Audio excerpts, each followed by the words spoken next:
कि जम्मू कश्मीर में जो है पुंछ का इलाका है, वहां पर एक टेरर अटैक हुआ है। अब आपको बताएं कि भारत ने G20 इजलास की मुमकिन नाकामी का मलबा पाकिस्तान के सर पर डालना शुरू कर दिया है। भारतीय मीडिया साबिक सरकारी अहलकारों और मोदी नवाज सहाफियों ने हमले के पीछे लश्कर तैयबा और दीगर कलदम तंजीमों का हाथ करार दे दिया, क्योंकि ये पाकिस्तान के बहुत खिलाफ जाता है। अगर तो वो इन्वॉल्व है तो फिर तो बहुत गलत है। इधर हकीकत आप जब इतना अरसा आप एक इस तरह के सिस्टम में हो, आपकी रिप्यूट इस तरह की बन चुकी हो, उस पर फिर जाहिर है आप सोचों को तो ताले नहीं लगाए जा सकते। जब भी इस तरह का वाकया होता है फिर सोचें तो उसी साइड पे जाती, लेकिन गलत हुआ, बहुत गलत हुआ। और पाकिस्तान के डिफेंस मिनिस्टर ख्वाजा आसिफ की तरफ से स्टेटमेंट आई है कि अगर हम इलेक्शन में सिक्योरिटी प्रोवाइड करेंगे तो पीछे से इंडिया हम पे अटैक कर देगा। जब ये वाकया हुआ तो उसके बाद से पाकिस्तानी मीडिया के दोस्त भी यही चीजें तलाश कर रहे थे कि भारत क्या रवैया इख्तियार करता है। सरेआम पाकिस्तान पर इल्जाम लगाना शुरू कर दिया। मैं ये कई ऐसी कुव्वतें मौजूद होंगी आरजू जो ये नहीं चाहती कि दोनों ममालिक जो है वो करीब आए। अल्टीमेटली ये बड़े अरसे बाद हो रहा था, हालांकि इसकी वजह से पाकिस्तान को एक हैवी प्राइस अगले 5-10 साल में पे करनी पड़ सकती है। सबसे पहले अपने गिरेबान में झांकना चाहिए। हमें सबसे पहले अपने आप को, जो इंसान सबसे पहले अपने आप को दुरुस्त करता है उसके बाद वो किसी दूसरे की बात कर सकता है जी। और 5 फौजी जो हैं उनकी जाने गई हैं। और लेकिन बात सारी ये है कि बिलावल भुट्टो जरदारी ने भी कहा है कि वो जाएंगे SCO की मीटिंग के लिए, और उसके बाद ये हादसा होता है और 5 लोग अपनी जान से गए फौजी यानी इंडियन फौजी जो हैं वो शहीद हुए हैं। तो क्या कहेंगे सर, अभी क्या चल रहा है? देखें आरजू, सबसे पहले तो मैं कंडेम करना चाहूंगा जिसने भी ये किया है, गलत किया है। क्योंकि जो वो फौजी शहीद हुए हैं वो अल्टीमेटली किसी के बच्चे थे, किसी के भाई थे, किसी के हस्बैंड थे, किसी के बाप थे वो। और बिलखसूस इस पूरे रीजन को डिस्टेबलाइज करने की कोशिश है जिसने भी की है, गलत हुआ है, बहुत गलत किया। बिलखसूस जिस वक्त शंघाई कॉन्फ्रेंस हो रही थी वहां पे, और उसमें बिलावल भुट्टो साहब भी जा रहे थे। मैं तो इस पे बड़ा होपफुल था कि शायद ये कोई आइस मेल्ट हो और हालात बेहतरी की तरफ जाए, लेकिन ये फिर मैं इसका ये इस रीजन के अंदर यही तो बदनसीबी है कि जो एलिमेंट है वो मैं समझता हूँ अभी। लेकिन मैं एक जरूर रिक्वेस्ट करूंगा कि दोनों ममालिक पाकिस्तान और भारत मिलके इस चीज की डेप्थ पर जाए, इंटेलिजेंस शेयरिंग करें, क्योंकि ये पाकिस्तान के बहुत खिलाफ जाता है। अगर तो वो इन्वॉल्व है तो फिर तो बहुत गलत है। इन्वॉल्व मेरे ख्याल में इसके नहीं होंगे वो, क्योंकि इस वक्त हालात जो है उनका टोटल फोकस पाकिस्तान के इंटरनल इश्यूज पर है। और अगर बिलावल भुट्टो साहब का जाना था तो अल्टीमेटली इट मींस कि state was trying to move towards the positive things. लेकिन इन पे इसको क्लैरिफाई करें कि आप कि हु इज इन्वॉल्व, और इंटेलिजेंस शेयरिंग करें एक दूसरे के साथ। इस चीज को देखें कौन है उन लोगों को पकड़ें जिन्होंने ये किया, इतना गलत स्टेप उठाया। सर अभी उनका विजिट कैंसिल नहीं हुआ है सर, अभी बिलावल भुट्टो जरदारी का विजिट कैंसिल नहीं हुआ है, ना ही इंडिया की तरफ से अभी कोई तरह का नाम पाकिस्तान की तरफ लगाया गया है।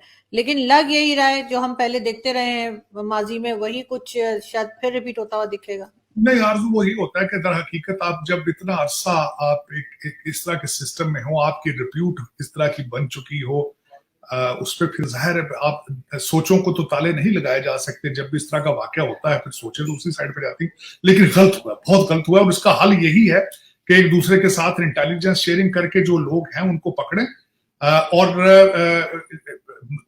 पकड़ेंगे उनको सजा देंगे ताकि मुस्तकबिल में इस तरह का वाकया ना हो और मजीद डिस्टेबलाइजेशन की तरफ ना जाए। बहुत गलत हुआ, बहुत। ये तो मैं और इस मौके पर खासकर जब वहां पे ईद थी, आज आखिरी रोजा था, और इस मौके पे मेरा मकसद इस तरह का काम करना ना सिर्फ इंसानियत के खिलाफ है बल्कि गैर इस्लामी है। मैं किसी को भी मारना, मैं समझता हूँ किसी की भी जान लेना गैर इस्लामी है। इस्लाम इन चीजों की इजाजत नहीं देता। गलत हुआ है जो कुछ हुआ है, मैं समझता हूँ इसको मैं कंडेम करना चाहूंगा। अफसोस है मुझे कि हुआ है। मैं तो आरजू अगर मुझसे पूछे मैं बिल्कुल ही मैं तो जानवर तक किसी को मारने के हक में नहीं हूँ। ये तो फिर लोग थे, मैं जिस तरह मैंने आपको अर्ज किया, किसी के बाप होंगे, किसी के भाई होंगे, किसी के बेटे होंगे, और गलत हुआ है जो कुछ हुआ, गलत हुआ, ज्यादती हुई है। मैं इसको बड़ी भरपूर तरीके से इसकी मजम्मत करना चाहूंगा, और खास कर ये कहूंगा कि इसको फौरन किसी पे ब्लेम नहीं करना चाहिए बल्कि कंडेम करना चाहिए और दुआ करनी चाहिए कि मरने वालों के लिए और खासकर उनकी फैमिलीज के लिए दुआ करनी चाहिए कि अल्लाह ताला भगवान वाहिगुरु उनको सब्र दे। गलत हुआ जो कुछ। लेकिन सर बिलावल भुट्टो जरदारी के जैसे ही फॉरेन ऑफिस की तरफ से बताया गया कि वो जा रहे हैं उस मीटिंग में एससीओ की, उसके फौरन बाद एक ही दिन में हमने ये देखा, कुछ ही घंटों में इस किस्म का हादसा। इत्तेफाक है या आपको लग रहा है कि कुछ रोकने की कोशिश की जा रही है कि इस किस्म के विजिट्स ना हो? देखिए, ये कई ऐसी कुव्वतें मौजूद होंगी आरजू जो ये नहीं चाहती कि दोनों ममालिक जो है वो करीब आए। अल्टीमेटली ये बड़े अरसे बाद हो रहा था। हालांकि पाकिस्तान के डिफेंस मिनिस्टर जो हैं ख्वाजा आसिफ, उनकी तरफ से स्टेटमेंट आई है कि अगर हम इलेक्शन के लिए सिक्योरिटी प्रोवाइड करते हैं तो पीछे से भारत हमला कर देगा। इस स्टेटमेंट के हवाले से आप क्या कहना चाहेंगे? देखें जी, ये टोटली रॉन्ग प्रिजम्पशंस हैं, बिल्कुल ऑल टुगेदर रॉन्ग है। ये डायरेक्ट उनका ये जो स्टेटमेंट है कंटेम्प्ट ऑफ कोर्ट के मुतरादिफ है।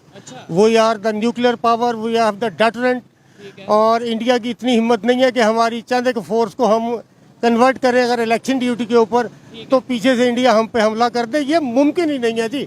ये ख्वाजा आसिफ साहब की सब फजूलियात हैं और बिल्कुल उनके जो ये तमाम फरसूदा ख्यालात की अक्कासी करता है जी। ये हिम्मत है नहीं है ये एक अलहदा मैटर है, ये तो हम अगर हिस्ट्री में देखें तो बहुत सी चीजें सामने आती हैं, लेकिन बात ये है कि इंडिया हमला करेगा ही क्यों? अगर लेट्स सपोज अगर हमारी बुरी कंडीशन की वजह से हमला करना होता, उसने तो अभी तक जो हमारी कंडीशन है कुछ बेहतर तो नहीं है, तो वो अब कर देता। हम मकसद ये है कि हम हर चीज हर बात में इंडिया को क्यों ले आते हैं? इलेक्शन हो, गुरबत हो, पानी हो या कोई भी चीज हो, हम कहते हैं ये इंडिया ने करवाया या इंडिया कर देगा। ऐसा क्यों? ऐसे नफरतें नहीं बढ़ती? ये सिर्फ सियासतदानों के ढकोसले हैं, उनकी घड़ी हुई बातें हैं।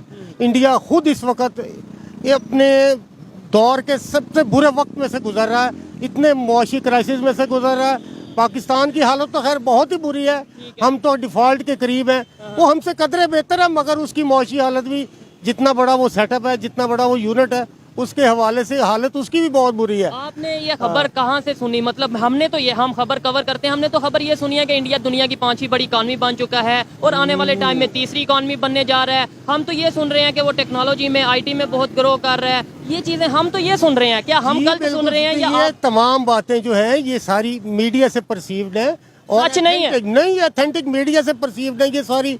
और उनका अपना मीडिया जो उनका जेन्युइन सोशल मीडिया के ऊपर उनके जो जेन्युइन एंकर्स हैं, रवीश कुमार जैसे, अभिसार शर्मा जैसे, ये सारी उनकी बातें हैं। करप्शन की इंतहा पे है इंडिया। आप ये करप्शन तो मैं एग्री करता हूँ कि हर जगह पे होगी वहाँ। आप इस चीज में आप उसको हवाला बनाए, वो करप्शन में हमसे भी बुरी हालत में है, ये मान लेते हैं, क्योंकि करप्शन मगर सिर्फ और सिर्फ वो ये है कि उनके जरा जो डेमोक्रेटिक इंस्टीट्यूशंस हैं वो कदरे बेहतर है हमसे।